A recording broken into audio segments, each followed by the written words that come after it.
আসসালামু আলাইকুম রহমতুল্লাহি ওবারাকাতুহ। সম্মানিত দর্শক, আজকের যে শিরোনামটি নির্ধারণ করেছি, শিরোনাম নিয়ে কোনো রকম ভনিতা না করে সরাসরি আলোচনায় চলে যাই। সাবেক প্রধানমন্ত্রী শেখ হাসিনা তিনি এখন ভারতে রয়েছেন রাষ্ট্রীয় মেহমান হিসেবে।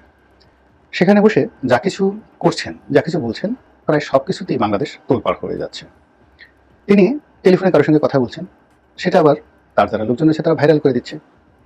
তিনি বিদেশে বিভিন্ন যে আওয়ামী লীগের অঙ্গ সংগঠন রয়েছে বা সংগঠন রয়েছে তাদের সঙ্গে ভার্চুয়ালি অডিও সেই বৈঠক করছেন, সেগুলো বাংলাদেশকে তোলপাড় করে দিচ্ছে।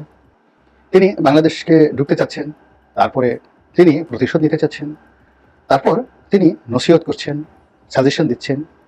ডক্টর মোহাম্মদ ইউনূসের পেছনে আগে যেভাবে লিখেছিলেন ওভাবে লেগে আছেন। এই কাজগুলো তিনি অবিরত করে যাচ্ছেন।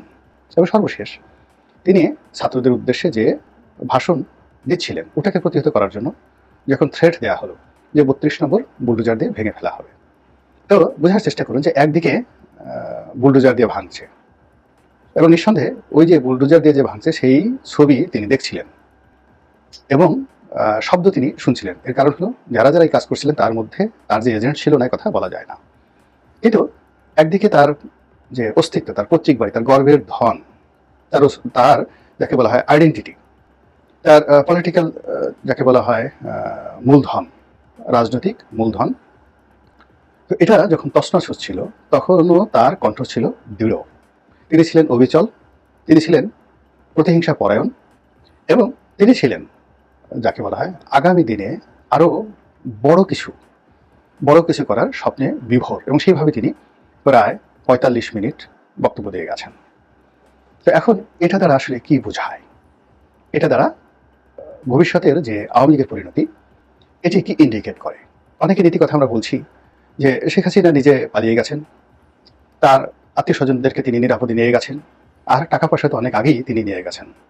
আমরা বলার চেষ্টা করছি আওয়ামী লীগের যারা কেন্দ্রীয় নেতা তারা ১৯৭১ সনে যেভাবে দেশ ছেড়ে কলকাতাতে নিরাপদ আশ্রয় নিয়েছেন, এখন কলকাতার বাইরে তারা লন্ডনে, আমেরিকা, ইউরোপ, কানাডা সব জায়গাতেই বৃত্ত এবং বৈভবের বিশাল পাহাড় গড়ে তুলে তারপর ওখানে থেকে এদেশের যারা নিরীহ আওয়ামী লীগার কেবলমাত্র নৌকা করে বঙ্গবন্ধুকে ভালোবাসে তাদের জীবনকে বুলডোজারের তলে ফেলে দিয়েছেন, তাদের জীবনকে হাতুড়ির নিচে ফেলে দিয়েছেন, আর ওখানে বসে বসে একটার পর একটা অনার সৃষ্টি তৈরি করছেন। এটা আওয়ামী লীগ যারা প্রতিপক্ষ তারা বলে শেখ হাসিনাকে নৈতিকভাবে দুর্বল করার চেষ্টা করছেন আর আওয়ামী লীগের মধ্যে বিভেদ তৈরি করার চেষ্টা করছেন।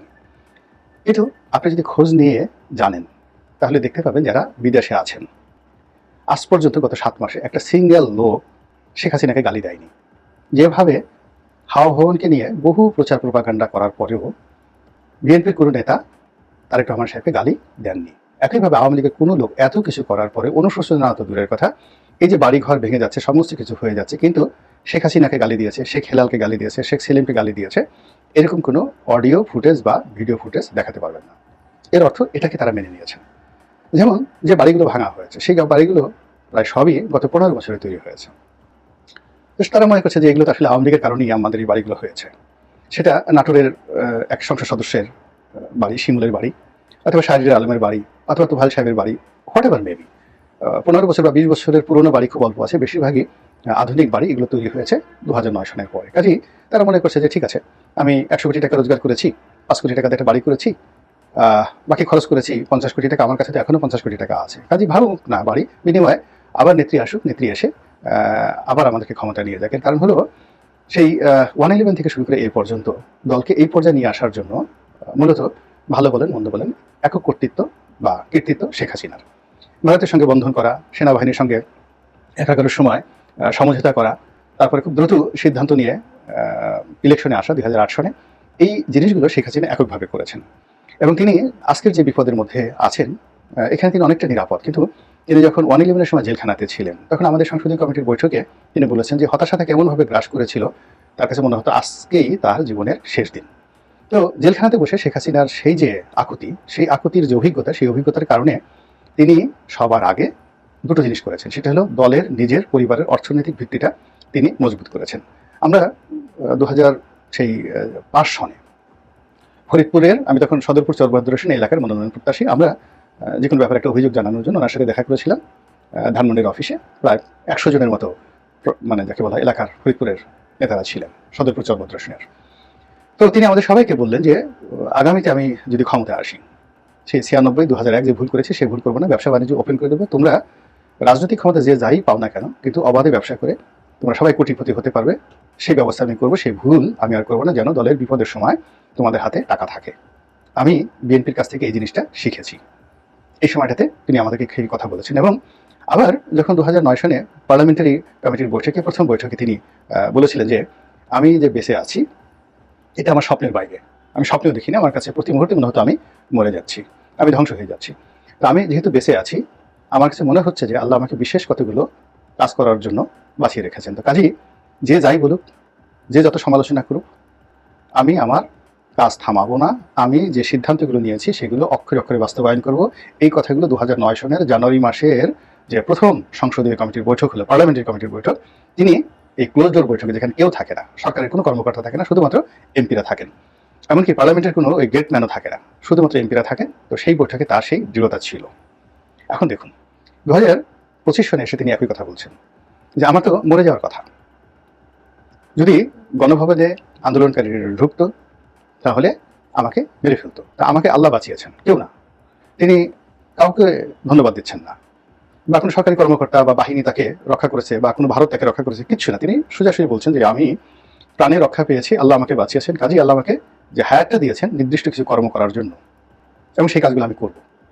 ফলে কি হলো দেখুন, সবাই হতাশার সাগরে ডুবছে, কেউ কাঁদছে, আর সে তখন হিন্দি গান বাজাচ্ছে, এবং আমরা সে শুনতে পাচ্ছি তু সিজ বড়ি হ্যাঁ মাস্ত মাস্ত।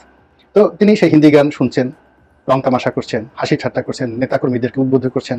এবং এখন এই যে ভাঙচুরের পরে অনেক নেতাই, অনেক কর্মী তার সাথে কথা বলছেন, এবং এখন তিনি এত অ্যাভেলেবল যে বাংলাদেশের যে কোনো একজন ইউটিউবার যদি চায় তার একটা সাক্ষাৎকার প্রচার করার জন্য, তিনি ফোন করলে সেখানে অ্যাটেন্ড করবেন, দেশের বাইরে অ্যাটেন্ড করবেন, যে কোনো ফেসবুকারের সাথে তিনি আড্ডা দিবেন।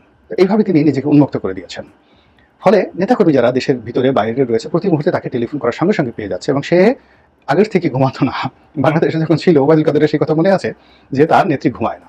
তো তিনি অনেক আগের থেকে 2-3 ঘন্টার বেশি ঘুমান না। আর যারা দীর্ঘদিন এইভাবে নির্ঘুম রজনী যাপন করেন, তাদের সাইকোলজিক্যাল, মেন্টাল অ্যান্ড ফিজিক্যাল অবস্থা কোথায় পৌঁছে এটা ডাক্তাররা ভালো বলতে পারবেন, কিন্তু তিনি আসলে ঘুমান না। এবং তিনি যখন প্রধানমন্ত্রী ছিলেন, সকল সুখ স্বাচ্ছন্দ্য নিয়ামত যখন তার পূর্ণতা ছিল, তখন যদি তিনি রাতে নির্ঘুম কাটাতেন, 1টা 2টা 2টা পর্যন্ত তিনি জেগে থাকতেন, আবার তাহাজ্জুদ নামাজ পড়ে তিনি তালিকা করতেন, যা কিছু করতেন, তারপরে তিনি ঘুমাতেন না কি করতেন জানি না, কিন্তু সকালে সবার আগে উঠে সেই বাগানে আসতেন, গণভবনের বাগানে আসতেন, তারপর শেষে অফিসে বসতেন। কোনোদিন 11টা 12টা পর্যন্ত তিনি শুয়ে আছেন এই কথা কেউ বলতে পারবে না, নো ওয়ান। তো সেই কাজ দিল্লিতে তিনি আরো বাড়িয়ে দিয়েছেন।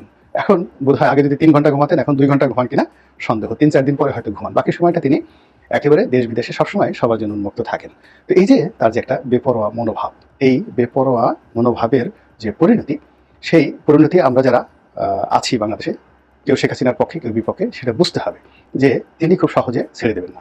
2 নম্বর হলো যে মানুষ যখন হতাশ হয়ে পড়ে, তখন তার চেহারা ছবিতে আপনি দেখবেন যে কালিমা লিপ্ত হয়, তারপরে তার কণ্ঠ ভেঙে যায়, সে কাঁদে, তার হাত পা কাঁপে, থরথর করে হাত পা কাঁপে। কিন্তু উনি যে টেলিফোনে যেভাবে কথাবার্তা বলছেন, তাতে মনে হচ্ছে তার বয়স আরো 20 বছর কমে গেছে, তার ভিতরে তারুণ্য বেড়ে গেছে, এবং তিনি যে কর্মগুলো অতীতে করতেন সেই কর্মগুলো করার জন্য তার হাত এখন নিষ্পিস করছে। 80-র দশকে যারা ঢাকা বিশ্ববিদ্যালয় ছাত্রলীগের ক্যাডার ছিলেন, মানে অস্ত্র চালাতেন, তাদের মুখে শোনা যে প্রতিপক্ষের সাথে লড়াই করার জন্য তিনি অনেক সময় গুলি কিনে দিয়েছেন, ডাইরেক্ট যে এত রাউন্ড গুলি কিনে দিয়েছেন, নিজের হাতে টাকা দিয়েছেন। অনেকে তো বলে যে শেরাটনের সামনে যে নানক সাহেব বা আজম সাহেবদেরকে যে দায়ী করা হয় বিআরটিসি দোতলা বাসে গান পাউডার দিয়ে আগুন লাগানোর, এটা তার সরাসরি নির্দেশে। এখন এই যে তিনি যে সকল গুমের ঘটনা, ইলিয়াস আলী থেকে শুরু করে অন্য যে সকল গুম হয়েছে, তো প্রায় সব জিনিসই তিনি নিজে ডাইরেক্টলি হ্যান্ডেল করেছেন, অর্থাৎ যে করেছে তার সাথে তিনি নিজে কথা বলেছেন, কোনো ভায়া মিডিয়া নেই। সে যেই করুক না কেন, যেমন ধরুন একজন মেজর যদি কোনো একটা কাজ করে থাকেন র্যাবের, তাহলে মেজরের সাথে শেখ হাসিনার ডাইরেক্ট যোগাযোগ ছিল, তিনি র্যাবের ডিজির মাধ্যমে, বেনজিরের মাধ্যমে কোনো কাজ করাননি। আবার বেনজিরকে যেটা বলেছেন ওটা ডাইরেক্ট বেনজিরকে বলেছেন, কিন্তু ওসি প্রদীপকে যদি তার দরকার হতো, সরাসরি প্রদীপকে তিনি সেই কর্ম করতেন। তো একইভাবে এই কাজ করে তিনি আওয়ামী লীগকে সামলিয়েছেন, এরশাদকে সামলিয়েছেন, ফ্রিডম পার্টিকে সামলিয়েছেন, জামাত শিবিরকে সামাল দিয়েছেন, রাষ্ট্র ক্ষমতা 15 বছর বৈধ অবৈধ অনিয়ম যা কিছু হোক না কেন তিনি চালিয়েছেন। এই বুদ্ধি দিয়ে তিনি ভারতকে নাকানি চুবানি খেয়েছেন, আবার এখন সেই ভারতের মেহমান হিসেবে ভারতে আছেন। চীনকে নাকানি চুবানি খেয়েছেন, আমেরিকাকে নাকানি চুবানি খেয়েছেন। আবার এখন যে ট্রাম্প প্রশাসন, তারা এসে প্রচার করেছে যে ডিপ স্টেট, যে তাদের একটা প্রকল্প আছে, সেই প্রকল্পের মাধ্যমে বিলিয়ন বিলিয়ন ডলার খরচ করে বিভিন্ন দেশে যে সরকার পরিবর্তন হয়েছে, সেই সরকার পরিবর্তনের মধ্যে বাংলাদেশের নামও অন্তর্ভুক্ত হয়ে গেছে। যে 2018 সাল থেকে সরকার এই বাংলাদেশ শেখ হাসিনার বিরুদ্ধে চক্রান্ত করে তারপর এই সরকার পতন ঘটিয়েছে। কাজেই শেখ হাসিনার এই যে মানসিক যে স্ট্রেংথ, সে এখনো মনে করছে যে জনগণ তাকে ভালোবাসে, জনগণ বিক্ষুব্ধ নয়, এবং সে আবার বাংলাদেশে আসলে লোকজন তাকে বরণ করে নেবে এবং she could do better then anybody. এই যে তার যে মানসিক অবস্থা, এটা তাকে একেবারে তার উপর বুলডোজার চালিয়ে না দেওয়া পর্যন্ত এটি থামবে না, কোনো অবস্থায় থামবে না, সেটি চলতে থাকবে। কাজেই যতক্ষণ পর্যন্ত শেখ হাসিনা আছে ততক্ষণ পর্যন্ত আওয়ামী লীগের এই যে বৈশিষ্ট্য চরিত্র, এটি এক চুলো এটি বন্ধ হবে না। অতি সম্প্রতি নিজুম মজুমদার নামে একজন আলোচিত আওয়ামী লীগ নেতা আছেন, তাকে অনেক অনেক কথা বলেন, কিন্তু তিনি আওয়ামী লীগ করেন, খুব স্ট্রংলি আওয়ামী লীগ করেন। তো তিনি একটি স্ট্যাটাস দিয়েছেন, দেখলাম যে সেই স্ট্যাটাসে তিনি বলার চেষ্টা করেছেন যে শেখ হাসিনা যদি হিমালয় পর্বত হয় তার তুলনায় তিনি একটি তেলাপোকা। এই কারণে বলেছেন যে তিনি হয়তো এই সময়টিতে তার সাথে কথা বলেছেন এবং তাকে পরামর্শ দিয়েছেন যে আমেরিকার দাবি মেনে নেন, এটা করেন, এটা করেন, ইত্যাদি ইত্যাদি, এইভাবে তো আসলে শেষ হয়ে যাব। তো তার প্রেক্ষিতে শেখ হাসিনা যে দৃঢ়তা দেখিয়েছে, যে কথাগুলো বলেছে, সেই কথা শুনে নিঝুম মজুমদার তিনি অনেকটা ঝিম মেরে গিয়েছেন। তো বুঝতে হবে, এবং সেটা তিনি আবার স্ট্যাটাস দিয়ে জানিয়েছেন। কাজেই এখন যারা শেখ হাসিনাকে বিরোধিতা করতে চান, তার বিরুদ্ধে যে সকল অভিযান চলছে, অপারেশন ডেভিল, হান্ট থেকে শুরু করে সেই যাকে বলা হয় 32 নম্বর মসজিদ নির্মাণ, মন্দির নির্মাণ, অন্যান্য বাড়িঘর ভাঙা, তার সঙ্গে সঙ্গে সবাইকে বুঝতে হবে যে কোন জায়গাটাতে আঘাত করতে হবে। ব্রিটিশরা নেপোলিয়ন বোনাপার্টকে, ফ্রান্সকে তারা লক্ষ্য করে, মানে ফ্রেঞ্চ আর্মিকে বা ফ্রান্সকে কখনোই ব্রিটিশরা লক্ষ্যবস্তু করেনি। তারা সবসময় নেপোলিয়ন বোনাপার্টকে লক্ষ্যবস্তু করেছে, এবং নেপোলিয়ন বোনাপার্টকে বেশ কয়েকবার তারা আটকে রেখেছে, এবং তিনি সেখান থেকে একবার বের হয়ে আবার তিনি সেই পুরো ফ্রান্সের যাকে বলা হয় কর্তৃত্ব নিয়ে নিয়েছিলেন। আবার তার বিরুদ্ধে যুদ্ধ করতে হয়েছে, এবং সর্বশেষ যুদ্ধ যেটা ওয়াটারলু যুদ্ধ, সেই যুদ্ধে পরাজিত হয়ে তাকে এমন জায়গাতে নিয়ে যাওয়া হয়েছিল, সেন্ট হেলেনা দ্বীপে, যেখান থেকে তিনি আর কোনো অবস্থাতে ফিরে আসার সুযোগ পাননি।